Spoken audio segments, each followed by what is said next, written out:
Prayerna, welcome to the Reset Mantra. I'm so excited to have you on the show. Thank you, Sabina. I am very excited to be here as well. The feeling is absolutely mutual. I Mhm. feel that, you're someone whose presence I've felt through the years. Like I've known you, since like 2019, 2020, the Clubhouse time. I've known you briefly, and then I felt like I know this person, but finally, it's nice to truly connect and get to know your soul and your story. So I'm very much excited about this podcast today. I am also very excited. I do remember you from the Clubhouse days, so it's really wonderful to connect again, Sabina. For sure. We'll dive into more about you being the Clubhouse icon, the music lover, and connector of hearts, right? A lot of titles that you have in your name. Oh my gosh, where should we begin? For audience who don't know you, who do you tell Prerna Rai is? For the audience who do not know me, Prayerna Rai is just the girl next door, I would say. But well, people know me. I've been in public now and then, throughout my life. But recently, as you said, that we've met on Clubhouse. So that's where I, really started creating content and people started getting to know me. How would I introduce myself? I love life and I love to be in creative space. I really am very, my eyes are always looking for talents. I'm always recognizing people who are creative and people who are full of life. And I'm just another human being on this earth wanting to do the best that I can, whether it be in a creative space or whether in person, just living mindfully and the journey goes on. Let's start from the beginning. Like, what was it like growing up in Nepal? Growing up in Nepal it was beautiful. I mean, it was absolutely amazing to be in a country that is so full of love, especially when I was there, when I was a kid. There was so much innocence and the hospitality um Nepal is known for hospitality and kindness and love and empathy. And yeah, it was just so much fun. But the thing with me is I also went to school in Darjeeling, which Hmm. is a boarding school. So I would be maybe 2 or 3 times back and forth to India and Nepal. So obviously coming home during the holidays was the joy, and yeah, it was wonderful. I'm in my formative years, growing up there has really, really contributed to who I am today. And just so much in gratitude for that. What were Mhm. you from Kathmandu or which part of Nepal were you from? Kathmandu, Kathmandu. yeah, Yeah. yes. Tell us a little bit more about your early experiences with media, like you were into RJ, music, right? How did you get into being an RJ and what was that like? Well, I was very young, first of all. I was so young. I was, yes, would I say my very early 20s, like literally very like 21 or ish, 22 maybe. Um, yeah, I don't know. I mean, so FM, that was FM. Yeah. I was with Image Channel. It's called Image Channel now, but it used to be called KTH 97.9 FM Mm. back then. And I had just started, I was quite, I always wanted to do something and, be there, be working. And so I started working with a company, which was the pioneer of bringing exhibitions in Nepal, and somebody found me there. I was in the information booth just announcing, and the person from the radio station just approached me and said, "Would you be interested?" And I said, "Of course," because it was the in thing those days to be a radio jockey, not only because it was all the glamour and all that. It was such a creative space, and for us to be able to listen to English music at that time was great in the airwaves, because back then I think there was only one a radio show in Radio Nepal, which played an hour of English music. It was called Mm. 0 Hour or something like that. So it Okay. was the excitement, and because of the, I was such a music lover. So yeah, that's how I started, and I was doing a few shows. The one that people remember till now is the Love Songs After Dark. That was every evening, 2 hours straight. And then I think we moved it to an hour, and then I did some other morning shows and things like that. So it was great. It was such a great time to be in that creative space, and a lot of other FMs, were mushrooming, and meeting other RJs, and then television was at the same time. Really, private television channels were coming up, and it was so lovely to, you know, meet young folks, being able to just, it was almost like a movement for me that Mm. we were able to, express ourselves, and just moving from a generation of sort of like, to really to something different, foreign. Yeah. So yeah, it was great. And then I was also exposed to some modeling at that time. So it was a good time. It was so much fun. Yeah. Mm. Oh, you were into modeling too. Like, For a bit, yeah, yeah. for a bit. That was the era. I mean, Mm. from people from my era, probably when they listen to me saying all this, they will relate, because it was one of the best times. And since then, like, pop music started coming up, and we had folks like Nima Rumba, and Mm. all that. And film was also changing a little bit. So there was a shift in the creative atmosphere in Nepal at that time. Yeah. Mm. Mm. So would this be like sometime in like early 2000, 2000? Early 2000s, yeah. Hmm. Mm. I, you Yeah. know, I, when you were saying it, I Hmm. had this flashback of memories because so I grew up with my two elder siblings, my brother and my sister, and my sister's daily routine started with an FM, ends with an FM. So today, how podcasts are, right? Like we're Yes. 24/7 listening to podcasts like in times two speed. She was like that. And so she was heavy into FMs and music. And so that's how I know a little bit about, what she's listening. And I'm like, yeah, this FM channel. And then they play like all kinds of music, Nepali, Indian.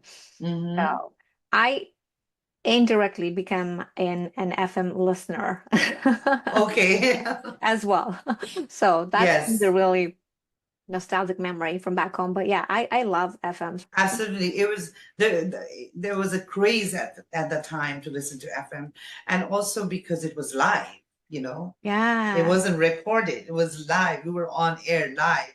So yeah, there was a lot of um dedications, and Oh there were yeah. also like I think there were also audio dramas. Different genres had different time slots, so you could listen to FM all day. Mm, Literally, yeah. yeah, That was great. Yeah, definitely. I really like the ones, especially where you can call and dedicate songs. And Yes. I've never done it, but was your show like that where people would call and Yeah, I would do, I would have, mine was love song. The main show was Love Songs After Dark. So that was mostly very romantic, mm, drive time radio, either in the car. Usually people are driving home at that time, yeah. or at home, students are home from school. So it was more like very romantic, and reading poems, and I would have some competitions, like write the Mm, best poem. Or so I used to take direct calls, definitely on air.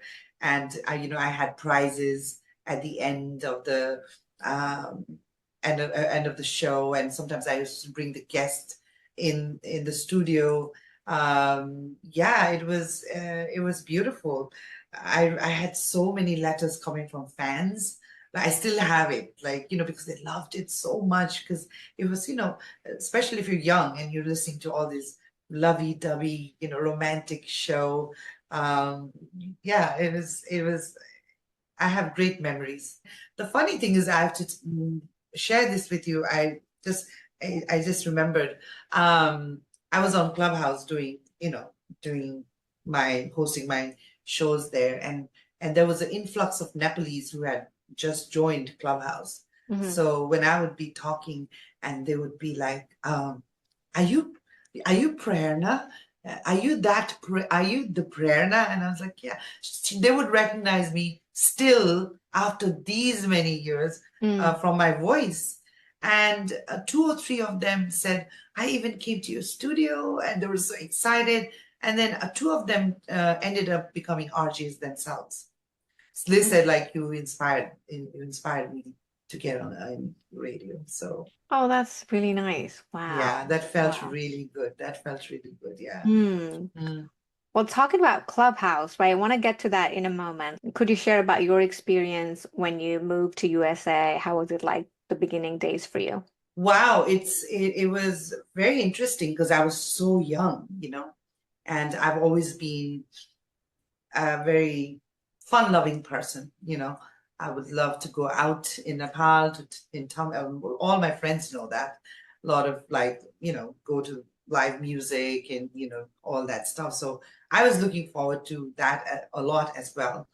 It was very interesting because you're in a brand new country. Thankfully, I didn't have issue with um, language. We all speak English, most of us back home, and my education was such that it was all, you know, it was like we were living. I was not living in Nepal. I was living somewhere else. Just because what we studied and the way we were taught, and so because I went to Darjeeling, and the schooling there is very kind of Cambridge based, because India was colonized by British at that time, and so the Jesuits came and built schools there. So there was a lot of British influence in our education. Even though, as much as you thought you'd known about the U.S., I had not known. Like, there were so many things that shocked me, especially homelessness, and Oh. especially things that we didn't see. We didn't see that. We only saw great things. And so it did take me a while to adjust, especially coming to San Francisco, which is in itself a different country, I would say. It's not even the U. It has its own culture. It has its own.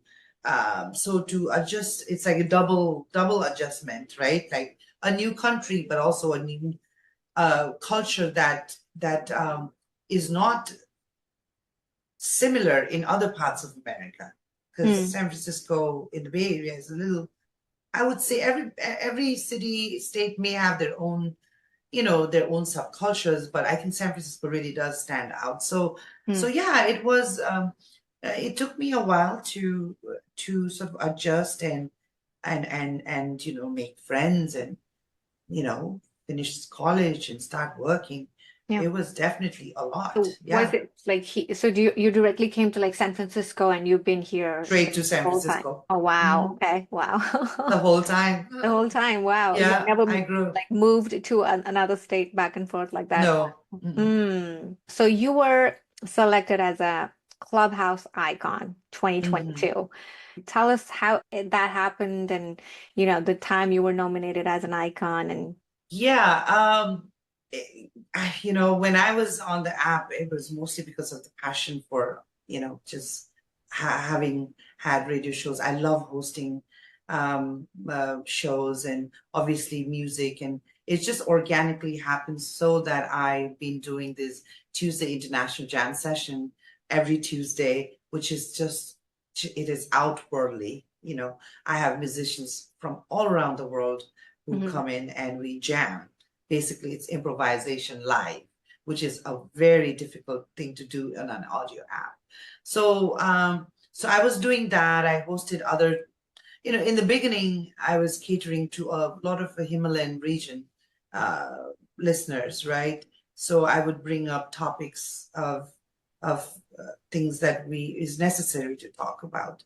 I did many rooms, Dalit Lives Matter. We brought the president of uh, the association. Mr. Pariyar was there as one of my guests. So I did a lot of for immigrants, how to buy house as an immigrant. Those kind of topics I used to do. And then also all the four Miss Nepals were in one of my shows. We were talking about beauty and brain, Mm. those kind of, yeah, we had those many shows, producer, like music producers such as, yeah, I had Kiran Nepali featuring him, and many musicians. So then it just organically, became very international, because I'm a very, very, I love language. I love people, different cultures. So I was diverted more towards creating an international space. So while that was happening, um, community was building, right? I had this panel, I had whole crew of moderators, and like, it was just so beautiful. And so simultaneously, when I was curating these spaces, was also building a community together. Mm. And so um, Clubhouse noticed that. I had absolutely no inkling whatsoever, or even had a desire or anything about App Icon. That was a far-fetched thing for me.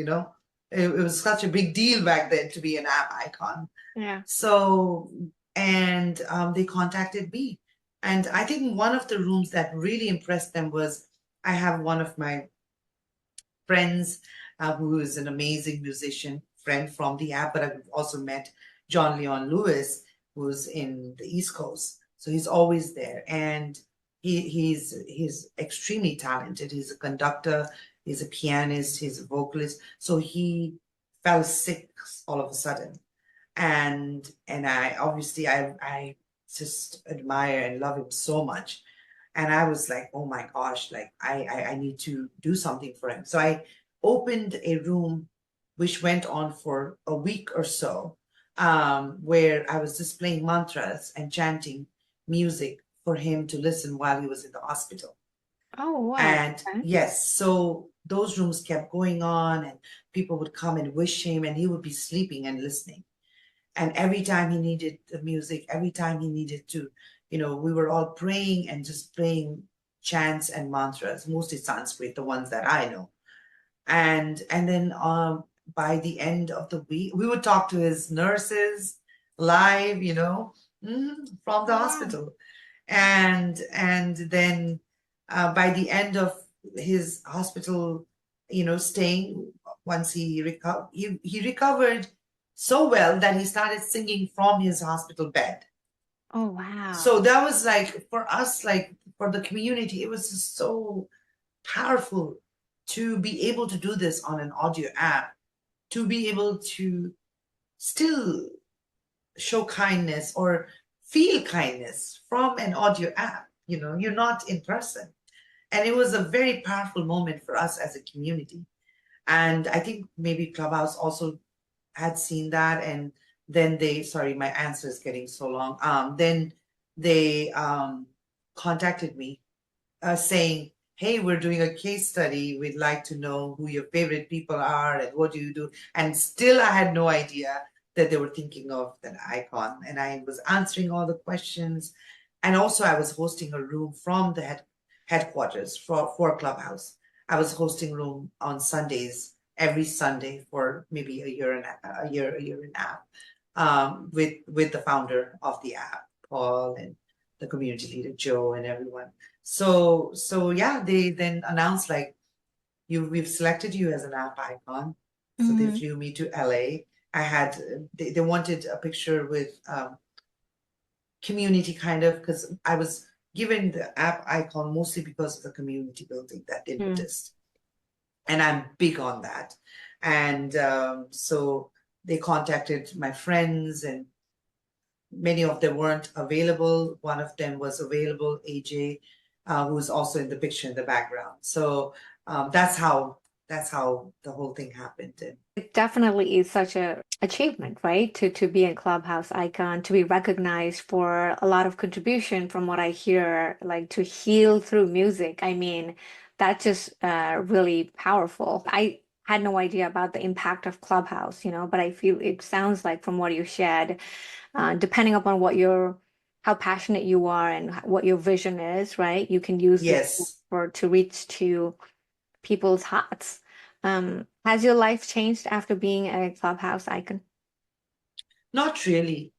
I've always been a person that these are things that are around you. This is Mhm. happening to you. But who you are as a person, it should not, at least for me, it Mm, should not change you, who you are. I still do the same things. I still, it's I think it's not natural mm, for for the other things that are happening around you to completely change your yeah. life or change you as a person.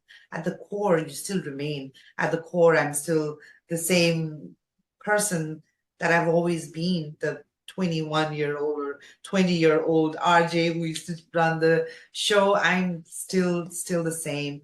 I Mm, never wanted anything to go up. I wanted to always stay grounded and centered and not let that govern who I am as a mm, person, yeah, yeah, that's nice. those are accessories.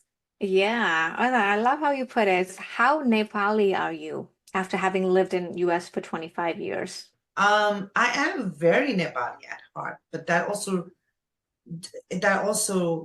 changes according to everybody's what is being Nepali, right? Because these are questions that I go through a lot myself. Because I have always, um, I don't like to identify myself as this or that. Mm, I've always thought of myself as a world citizen. I belong to this world, not just this culture, not just this religion, not just this, but just as a whole, as a being. I belong to this world. In fact, one time I almost was wanting to just there was something where you could become world citizen. And there really? was a point, yes, yes, and just give up your nationality and Mm, be something. Yeah, yeah. I could be wrong, but I do remember Googling and looking for all that. So I am very much Nepali at heart. But again, like I said, um, that does not mean that I'm not open to other cultures, mm, to interact with other community. I'm not just glued in my community. I'm not just interested in Nepali. I'm interested in Nepali language. I'm interested in Farsi. You know, I've learned Russian.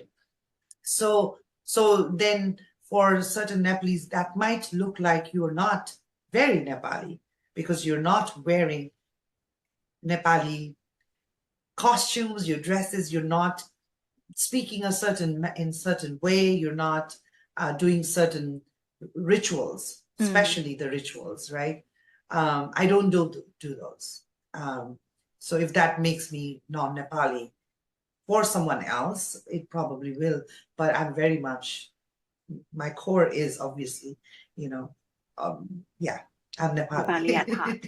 Yes, Nepali, yo man ta mero Nepali ho, right? Something exactly, like that. exactly. Yeah, Yes, I just like you, I ask this question to myself as well sometimes, like having lived in US for a certain time, and I guess for any Nepali listening, they probably have gone through this kind of discussions often. Because in my friend yes, circle, we definitely go through this kind of conversations, and we see ourselves evolving with time, right? Like for friends who've been together since high school, like we used to talk different, think different, we used to like different things, but now we're different. But like I said, I think in our core heart, we are still Nepali. I mean, when we were in back in Nepal, we welcomed people from all over the world. Tourists were our god. We were very nice and kind and open to welcome everyone in our homes, right? And then I think here too, absolutely. where we demonstrate the same traits. We have the same openness to explore other people's culture and accept them the way they are. And yeah, I feel that this question sometimes really actually used to bother me. Like, I feel like I'm not completely Nepali, but I'm also not completely Western. So it's kind of like Right, a diverse mix identity.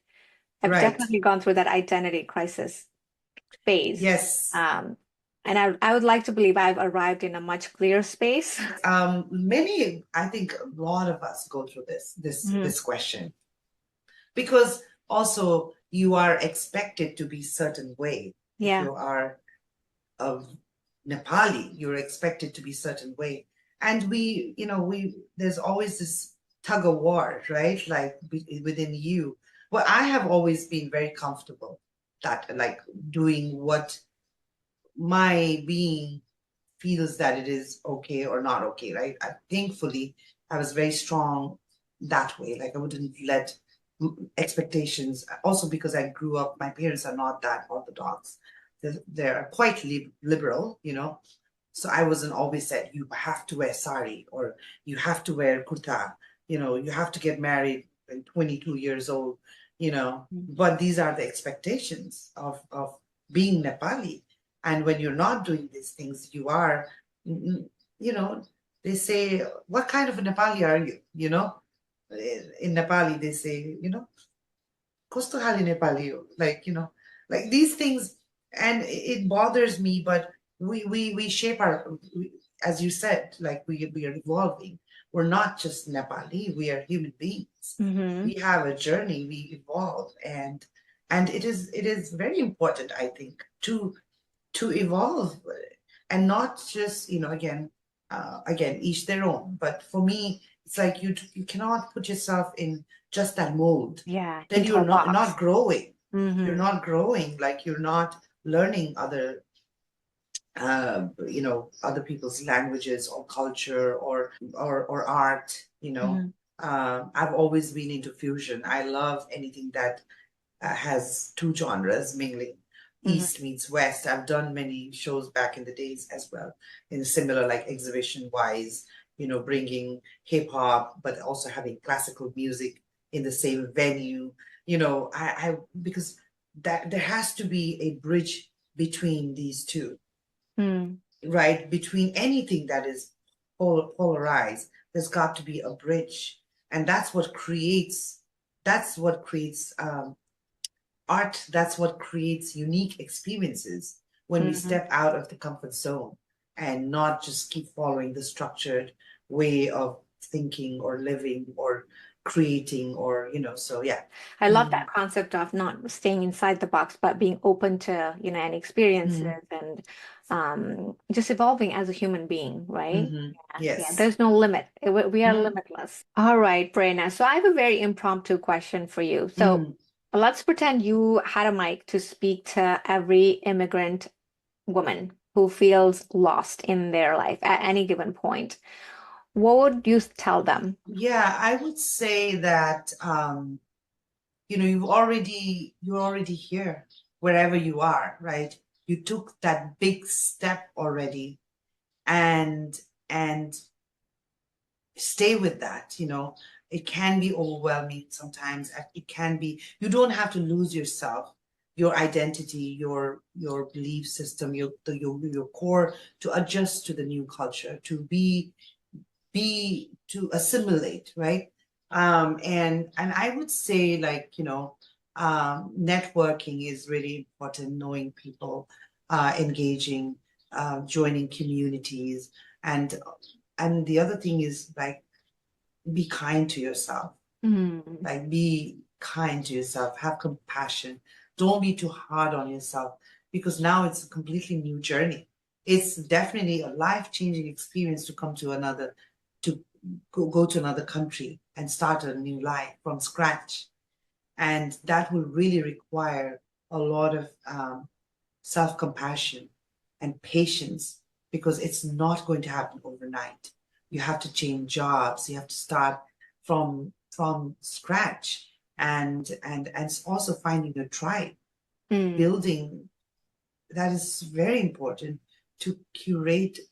That's where the curation comes in, to curate and create the space that you feel empowered, and you feel supported by the people that you are connected with, because it's a very important time of your life. It's a new journey. So I think that, and obviously, there are many places people can go for resource,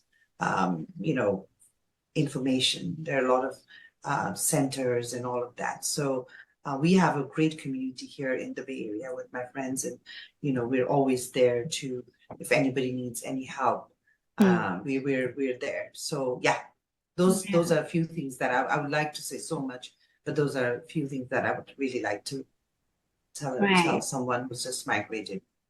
I Mhm. really like how you mentioned about curating a tribe. Um, because I think fitting in for me personally has been a huge, huge challenge. I've always been that someone who felt socially awkward. Even back Mm, home in Nepal, I've always mm, felt I just don't fit in. Like mm. I have good friendships, really long-lasting friendships. Being vulnerable and Mm. being honest, I think that is when you are completely accepted by a new community because they see the humanness in you, the sincerity. Because when somebody new is coming, everybody's like, we don't know Yeah. how this person is. Can I trust them? Do we feel safe? Or even the person we are feeling, do I feel safe in this community? Hmm. Right. And so, but this is something that I always believe is the intentionality Um, that shows up. Energy never lies. yeah. Energy never lies. And you go with that intention that I would love to be part of this meetup, or I would love to be part of this friends group, and you show up Mm. as you are, and your vulnerable self, and um, not trying too hard to fit in and copying what they're doing. We don't have to kill ourselves, our identity, to become or be part of another community or part of another culture, right? You can be that and still learn to speak their language, right? Oh, I Speak their love language, that. I right? love what you said that, like, Yeah, especially about being intentional, right? I think very being much. genuine about, like, I want Mm, to understand more about this people and maybe like worry less about how I'm feeling or how I'm showing mm, up versus like being more interested. And then, like you said, right. your energy somehow speaks, right? We can go into like whole another couple of hours when we Yes, talk about energy. Like, I know absolutely. you're very much into energy and um, the whole spirituality aspect of it as well. I am always amazed. There are many other apps, right? But to me, what was very important was that people from any remote part of the world had access to this Mm, audio app. They had the access to raise their hand and come up on the stage. That's powerful. That's mm, very powerful. Somebody who struggles from public speaking could come to Clubhouse and learn and polish that. So these were the things that I was noticing, and especially when I was focusing a little bit more with the Nepali community and the Himalayan region, where I could hear young youth coming up and talking about similar topics. How Nepali are you, or these kind of, and with the struggle, also like masculinity and patriarchy society, caste system, religion. They were talking about, and it was so interesting to me to hear these. This was not filtered, right? mm, It's not media. It is people who are expressing. Is people's their experiences. So I saw the value of this app where mm. you could have Oprah Winfrey used to be on the app. Oh, okay. Yeah, Oprah Winfrey, everybody, Mark Zuckerberg, Elon Musk was there at a point, but to be in the same room, obviously not physically, but virtually too, to listen to them speak live. Nothing Mm, was recorded back then, right? right. And for you to be able to raise your hand, and if the host thinks that you can come up on the stage, you could go to the stage and speak directly. That's powerful. Yeah. That's having your voice.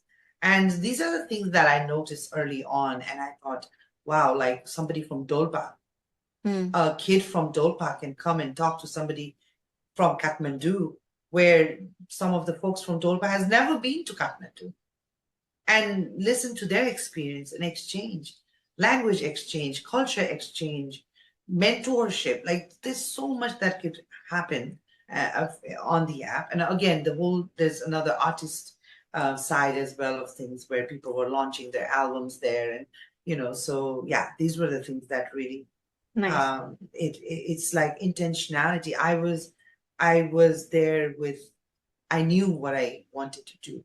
I Mm. had the intention and I had clarity as to exactly what I want to do. This might be a good segue to go into your Himalayan soul, which you Mhm. founded. Yeah, Himalayan Soul I started with someone else, a Hmm. friend, online friend, and then, our styles were different. So we, sort of, then I just started running my style.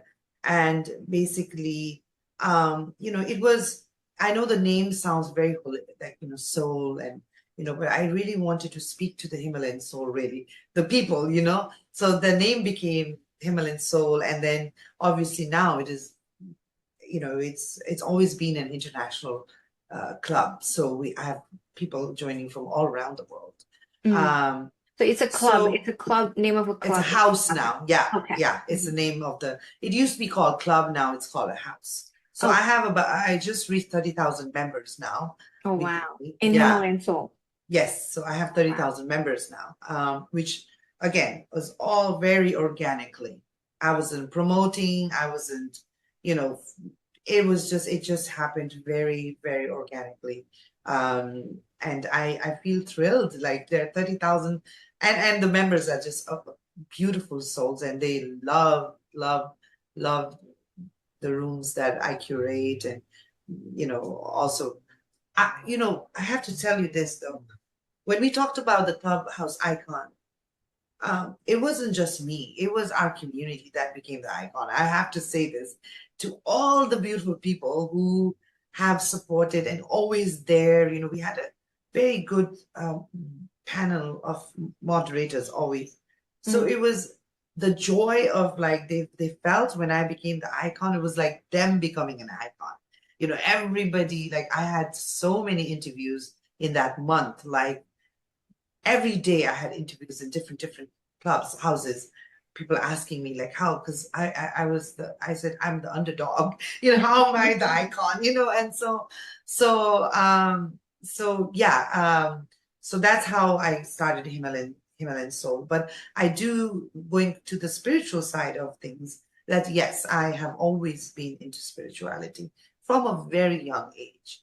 I remember questioning things like uh, child wouldn't think of, And so I've always been a very spiritual person. And yeah, and you mentioned about my spiritual awakening. I'm not sure, like, if you're familiar with spiritual awakening. It can be one of the toughest things that can happen in one's life. And I went through it recently, and but I did it. It was very silent. It was. This is why I have to tell everyone, when they say be kind to people, you don't know what they're going through. It's very true. I operated my life religiously, very high functioning, everything great, but inside, it is very, very difficult. And I went through that recently. None of even my family doesn't know, but it's within my own close quarters, and that really changes. That's when we talk about migrating, all of that, the real change, the real life changing thing can be the spiritual awakening. And those who have gone through, I know they will, like, exactly, they will resonate with what I'm saying. It is one of the toughest thing. And also Carl Jung, the psychologist, um, I think he coined it as the dark night of the soul. Mm. And it can be a near death experience too. Like when people say spiritual awakening, I mean, there's like things that we can read in internet, watch videos, but I guess to have to go through that experience yourself is a whole different level. And I could totally relate to how you were trying to explain it. I think it cannot be explained, I guess, right? It can't, it's just something that it's a breakthrough that you go through and you just know when you know, It's right? a breakthrough, definitely. As someone who's spiritual, right? Like, are you into any specific tools like breath work or meditation that you practice Yes. on a daily basis? So meditation definitely helps. In fact, just about that time, I mean, the synchronicity of things, like I just met a friend who was actually thinking of facilitating meditation. So we started as women's circle, and we were meditating at least once a month in each other's spaces wherever we were doing, and that's when I really wanted to. Breath work really helps because you have to calm your nerves. You have to, this is the time when usually people also get into addiction because the pain is so hard that you look for something else to feel better. And they say don't, like, just go through the pain. Don't try to. So yeah, meditate, breath work. I have a few cosmic questions for you, which I ask Mhm. all of my guests at the end of the show. It's like a little journey through your mind and universe. No right or wrong answer, just whatever comes to your mind. Okay, are you ready? Yes. Okay. So, if your mind was a galaxy, which Mhm. planet would you be living on right now? Wow. What a great question. Which planet? I would say Jupiter. Second question. So, the universe just sent you a cosmic billboard. What message is written on it for you? You will get your answers very soon. All right, third question. If you could place one thought, one belief, or a mantra in every human's subconscious mind, what would that be? Nothing is impossible. Nothing is impossible. Hmm. I love that. Well, Prerna, it has been such a joyful conversation. My heart is full, and I want to thank you so, so much again for your time. I know you have a very, very busy schedule, and you still made time, so I'm really grateful for your time. Thank you. It was a joy to speak to you, and you're doing such a great job. As much as you are bringing your guests in, and you're giving them the space, and acknowledging what they're doing. You yourself are doing quite a lot as well. You yourself are inspiring so many people, and I love how you seem very connected. Like you have the depth, a very intentional. You have a very intentional space. I really I did really um, notice that about you, and I know that you are. It's not, it requires work, and I feel like you are um, you're a work that's happening, and there's so much to come from this work from you. You're working on you being. I can feel it. I can see that you're doing so much intentional work on yourself. Like, and I'm Oh, so proud of you. So proud of you. Doing so good. oh my Yeah. God. Thank you so Yes. much. Mhm. I'm just speechless how to even respond to that because I felt like you really, that means a lot. Thank you so, Mhm. so much for saying that. It really means a lot. Energy doesn't lie. Mm. That's, I can feel like so much effort you're making, and also the way your podcast, the questions, they're very thoughtful. Well, thank you. Well, I definitely look forward to connecting with you in person. I feel like we have Yes, never met in indeed. We person. have to. Yes. Yeah. I mean, we Yes, lived in yes. the same city almost for so many Of years and we course. didn't know about it, right? So, Yeah. yeah. Well, looking forward to that day. But thank you so, so much again. Thank you, Samina. Have a great, great, great rest of your podcast journey. Thank you so much. I will be witnessing it. Yeah. For sure. Yeah.